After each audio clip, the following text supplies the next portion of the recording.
आश्चर्य आज कहीं पितांग मुखर स्नेह वाक्य परिवर्ते एपरी असंभव करुण वाक्य जो पिता जब राग ध्वनि धीरे सुधा मत देखला मात्र प्रसन्न हो जाती आज से पिता मत देखला मात्र एते मर्मदाह करुण वाक्य प्रयोग माँ माँ मोर अज्ञान अवसर पितांगर कि अपराध करिछि जहिरे कि पितामती एते निष्ठुर वाक्य प्रयोग करुछन्ति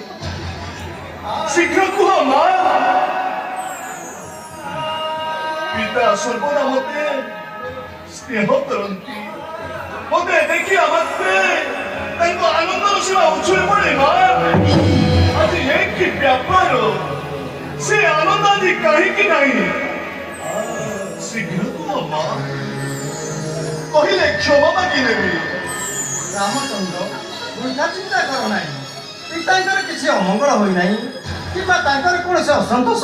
बा विरक्ति भाव नाही तांकर गोटे मनोभाव रही जाइछि जे कि अप्रिय निमित्त तुम आगे प्रकाश करने को एपरी कातर वाक्य प्रयोग करछन्ति चरण दास प्रति भूल चरण दास प्रति भय एपरी कौन अछि माँ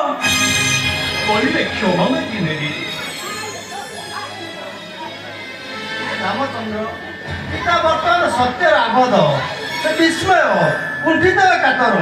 से विषय से केबे तुम आगे कहबे नहीं तुमे पिताकर शपथ दे कहल कि सत्य पालन करिब तो ताहले से विषय मु तुम आगे प्रकाश करबी यह निश्चय जानि जाओ ठीक माँ तुम्हारे कथा मुझे कहवा प्रथा कारण राजंर परम गुरु साक्षात देवता कह माँ जदि मते पितांकर सत्य रक्षा करने को हुए जदि तांकर आदेश पालन करने को हुए तेबे रामचंद्र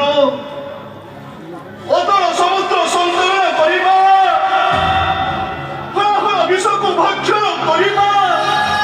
प्रचंड अग्नि प्रवेश करने को दिने मात्र कुंठित हेब नहीं माँ तुम्हें शीघ्र पितांकर आदेश कुह माँ मु प्रतिज्ञा करी कहूछि मु कदापि पितृ सत्य लंघन करिबि नहीं माँ मु कदापि लंघन करिबि नहीं रामचंद्र माँ तेबे सुन पूर्वे संबरासुर युद्ध समय मु तुम पितांकर प्राण रक्षा करथिली सेतेबेले से मो प्रति संतुष्ट होई मते दुईटी वर देबे बोली कहिथिले मु सेतेबेले कहिथिली मोर दरकार समय से वर मागी नेबी वर्तमान मोर से वर प्रयोजन हेबारु मु ताकु मागिली से संगे संगे तुमर शपथ देई देबा कहि मागिले एपरि कातर वाक्य प्रयोग करछन्ति माँ शीघ्र कुह माँ शीघ्र कुह मु पुनराय प्रतिज्ञा करी कहूछि मनुष्य प्रिय ध्वंसन शपथ नहीं कहूछि माँ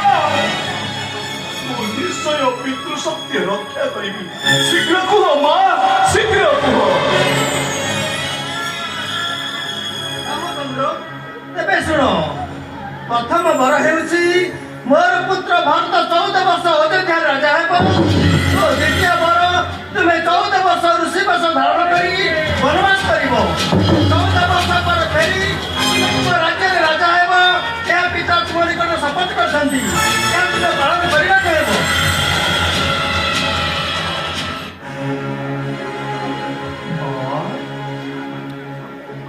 माँ ए सामान्य सत्य पालन राम निकट में कदापि असंभव नुहे माँ जो वंश राजा हरिश्चंद्र जन्म हुई निजर सत्य रक्षा करने को जाए चांडालपुरी दासत्व करते निजर नारी को विक्रय कर বংশরে জন্ম হয়ে রামচন্দ্রের অধম নুহেছে কহিকি সামান্য বনবাস কষ্টକୁ ডরি পিতৃ সত্য ভ্রষ্ট হয়ে পিতাঙ্গু নর্কগতি করিব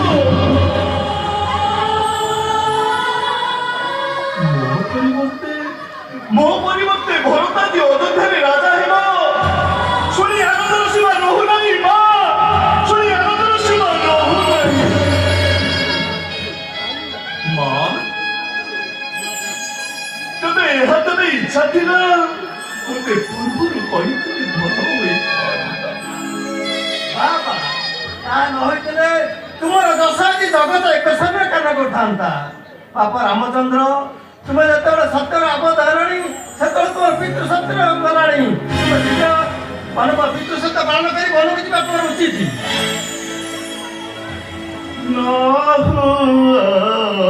ସ୍ଥିରା ଜନନୀ ମହାରା ସତ୍ୟତି ସେ